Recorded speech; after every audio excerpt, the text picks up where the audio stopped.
Have you ever felt completely drained after spending too much time with people and wondered if there's a better way to protect your inner peace? I'm 54 years old now, and over the years I have learned that safeguarding my mental peace is more important than trying to be everywhere for everyone. I've realized that every interaction comes at a cost, and as we get older, that cost becomes more apparent. I want to share with you why I deliberately choose to limit my social interactions and how that choice has brought more clarity, purpose, and happiness into my life. Before we dive in, please take a moment to subscribe to Benefit Genius so you never miss insights and honest discussions that empower you to make choices that truly matter for your well-being. I promise you that what you're about to hear is not just another opinion. It's a journey through personal growth, mindful living, and the discovery that sometimes less truly is more.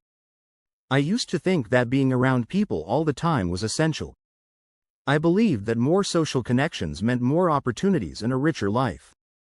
But over the years, I have discovered that not all interactions are created equal. There is a profound difference between genuine, supportive relationships and superficial, draining encounters. Let me tell you, at 54 I value my mental peace above almost everything else. I have learned that protecting my emotional energy is key to living a balanced, healthy life. Every day, I consciously choose solitude or seek out the company of those who truly uplift me. It wasn't always this way.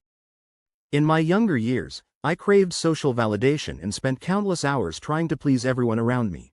I was always busy, always meeting new people, and constantly caught up in what I thought was the excitement of life. But as I matured, I began to notice a pattern. I felt increasingly exhausted after long days filled with shallow conversations and superficial interactions. I started to understand that each encounter, each minute spent with people who drain me, diminishes the quality of my mental energy. I began to realize that the quality of your relationships matters far more than the quantity. I discovered that having just a few deep, meaningful connections is far more valuable than having hundreds of acquaintances who add little to my life. At this stage in my life, protecting my mental peace is not a luxury, it's a necessity. I have found that avoiding toxic relationships and steering clear of negative people has helped me maintain a level of emotional stability I never thought possible. It is not about isolating myself completely, but rather about being intentional with my time and energy. I want to share with you how I make these decisions. When I encounter a situation, I ask myself if the interaction will leave me feeling enriched and inspired or if it will simply drain my energy. If I suspect that a meeting or conversation will be full of drama or negativity, I allow myself to step back. You see, as we grow older, time becomes our most precious asset. Every moment that passes is a moment you can never reclaim. That understanding has made me much more selective about how I spend my time. I have learned to invest my energy in activities that promote growth, creativity, and joy. I choose to focus on hobbies, self-improvement, and spending time with those who truly understand me. I've found that even a few hours spent in solitude can recharge me, clear my mind, and spark new ideas. There is a beauty in solitude that many people overlook. Being alone is not the same as being lonely. Solitude gives you the space to reflect, to dream, and to build something meaningful without the constant pressure of conforming to someone else's expectations. I know that for many of you, the idea of spending time alone might seem daunting. We live in a world where social media and constant connectivity often make solitude feel like isolation. But I'm here to tell you that intentional solitude can be incredibly fulfilling. It is a time to reconnect with yourself and to find the strength to face the world on your own terms. Another critical reason I choose to avoid draining social interactions is to protect my physical health. Stress and negative energy from constant drama can have a profound impact on your body. Unnecessary conflicts and toxic relationships have been known to raise blood pressure, weaken the immune system, and even contribute to more serious health issues. I have experienced firsthand how stressful relationships can leave you feeling mentally and physically exhausted. That's why I make it a point to set clear boundaries and avoid situations that are likely to cause undue stress. I believe that protecting my health is intertwined with protecting my mental peace. Financial boundaries are another aspect of my life that I have learned to prioritize. Certain relationships, whether they are with friends or acquaintances, come with unspoken expectations about money. Sometimes, I find myself feeling pressured to lend money, go on expensive outings, or participate in activities that strain my finances.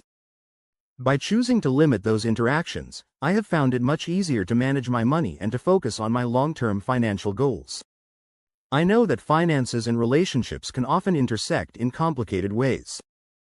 The truth is, maintaining healthy financial boundaries can actually contribute to overall well-being. When you're not constantly worried about money because of social pressures, you're free to invest in your future and to enjoy the peace of mind that comes with financial security. As I've navigated these choices, I've also come to appreciate the importance of personal growth. I've discovered that the time you spend with yourself is some of the most valuable time you can have. It's during these moments of quiet reflection that you can truly understand your goals, your passions, and your next steps in life. There have been times when I have felt overwhelmed by the noise of the world, where every day seems to demand your attention with endless obligations. But then I take a step back and choose to focus on what really matters: my growth, my health, and my happiness. I know that for many of you, the idea of constantly being on for others can feel like a never-ending cycle. It takes a toll on your body, your mind, and your soul. That's why I've learned to say no to the things that don't serve me, even if it means letting go of relationships that I once valued. I'm not advocating for complete isolation. I believe in the power of community and the strength of supportive relationships. But I also believe in the importance of quality over quantity. I choose to surround myself with people who lift me up, who inspire me to be the best version of myself, and who truly understand the importance of mental peace. For those of you who have experienced toxic relationships, you know exactly how draining they can be. It's not just about the immediate stress, it's about the long-term impact on your well-being. Every negative interaction can chip away at your energy, making it harder to enjoy the good things in life.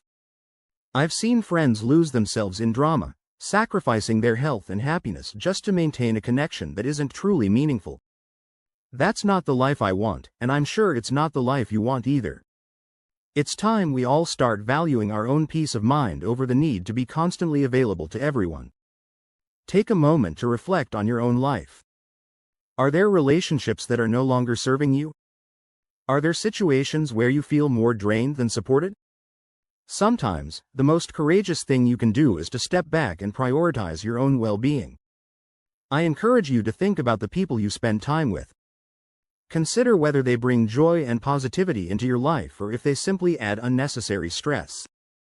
Remember, the quality of your relationships is far more important than the quantity. I have learned that protecting my mental peace allows me to focus on what really matters. It gives me the clarity to pursue my passions, the strength to overcome challenges, and the energy to build a life that I'm truly proud of. It also gives me the ability to help others. When I am at my best, I can be a better friend, a more supportive family member, and a more effective contributor to my community. That's why I choose to invest my time and energy into relationships that are genuine and nurturing. I want to encourage you to do the same.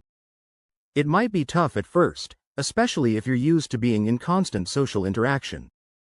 But trust me, as you get older, you'll find that a smaller circle of true friends is much more valuable than a large network of acquaintances who leave you feeling empty. I know it can be hard to let go. I've been there too, and it wasn't an easy process. But over time, you learn that it's okay to say no, that it's okay to set boundaries, and that it's perfectly fine to prioritize yourself. Your well-being should always come first, and sometimes that means distancing yourself from the noise of the world to preserve your inner peace.